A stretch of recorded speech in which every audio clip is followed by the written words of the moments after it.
ខំវាសនាគាត់ជេរអាចោថងយាមមិនមែនសម្ដៅលោកសង្ឃទាំងអស់ទេជេរត្រូវតែមួយទេហើយជឿថាខំវាសនាគឺប្រមាថប្រសងមិនមែនទេថាមួយនោះថាសូនអូខុងឃើញព្រះយូឡាយើងហើយមិនបានជាមិនបាយមកគុំសូនអូខុងយើងធ្លាប់ឃើញយូឡាចាស់លើមកហើយតែព្រះមិនព្រះបេសាច់មិនបេសាច់ដូចឯងនេះទីតែឯងជាបេសាច់នៅកន្លែងណាគេមកខ្លាញ់បន្លំជាព្រះបើខុសគេឈ្មោះយូឡាផងយើងដាក់ឯងមកទៅហងសិនប្រសងខ្ញុំគោរពប្រសងខ្ញុំគោរពកុំឲ្យវានិយាយថាយើងវាយប្រសងយើងអត់វាយប្រសងទេយើងវាយអាចោលធំយាមដោយអូខុងអញ្ចឹងគេថាអូខុងវាយមនុស្សល្អអូខុងថាអត់វាយមនុស្សល្អវាយតែបីសាច់នៅក្បែរលោកគ្រូនោះបីសាច់ទេមកពៀនកស៊ូដាក់ចំបាញ់ក្បាលវាហេបាញ់មនុស្សល្អអត់បាញ់មនុស្សល្អបាញ់បីសាច់យើងក៏អញ្ចឹងណាអត់មានវាយប្រសងទេប្រសងគោរពវាយអាចោលធំយាមវាតែដេកត្រាំក្នុងស្ថាប័នប្រសងហ្នឹងដើម្បីរកផលប្រយោជន៍ទៅខ្លួនធ្វើឲ្យខូចស្ថាប័នប្រសងអាហ្នឹងជាអាចោលធំយាមទេភ្នែកយើងវាភ្លឺដូចអូខុងអញ្ចឹងអូខុងមើលឃើញបីសាច់ទេនេះអាចោលធំយាមនេះពៀនកស៊ូដល់ពេលលោកគ្រូខាងជេងអួយម៉ែអាយ៉ាប់អូខុងណែអូខុង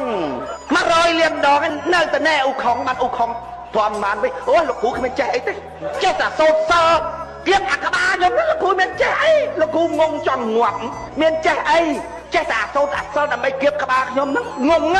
ដឹងប្រហែល100ដងបងប្អូនដែលអូខុងរងខួរដោយសារលោកគ្រូហ្នឹងយើងក៏ដូចគ្នាបងប្អូនយើងអត់មានវាយប្រសងទេយើងវាយអាចោលធំយាមហើយវាកំពុងតែសប្ងៃលៀបពណ៌យើងវាថាយើងវាយប្រសងវាយស្ថាប័នសាសនាចង់បំបត្តិសាសនាថាអត់ទេលើកតម្កើងមេរៀនរបស់ពុទ្ធលើកតម្កើងតម្លៃរបស់ព្រះសង្ឃវាយអាចោលថងយាមទៅដេកត្រាំក្នុងពុទ្ធសាសនាហ្នឹងហើយគ្រប់រូបភាពបងប្អូនគ្រប់រូបភាពអាខ្លះនោះគៀងយុវជនឲ្យទៅយំមករូបភាពចឹងទៅគេធ្វើយំណាដើម្បីឲ្យប្រមូលលុយពីអ្នកដែលចូលចិត្តកម្មវិធីហ្នឹងយកមករៀបចំកម្មវិធីហ្នឹងកម្មវិធីរៀបអស់ 2000 នេះចឹងទៅប្រមូលបាន 5000 រួចហើយសល់ 3000 សំទិញឡានសំទិញទូរស័ព្ទសំទិញប៉ុស្តិ៍វិទ្យុមកក្តោបទៅមករូបភាពចឹងទៅអារូបភាពខ្លះទៀតទៅគេធ្វើសម្ដីមញែកតាមគ្នាហ្នឹងទៅ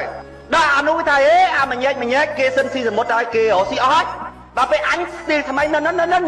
ញឹមណខ្ញុំថាងាប់អាណាស្ដាប់មិនដឹងថាអាមួយនឹងបោកដាក់ទៅបោកមកដល់យើងទាញពីមស៊ូដាក់វាថាយើងដាក់ប្រសងអត់មានដាក់ប្រសងទេបងប្អូនដាក់អាចោលថងយាម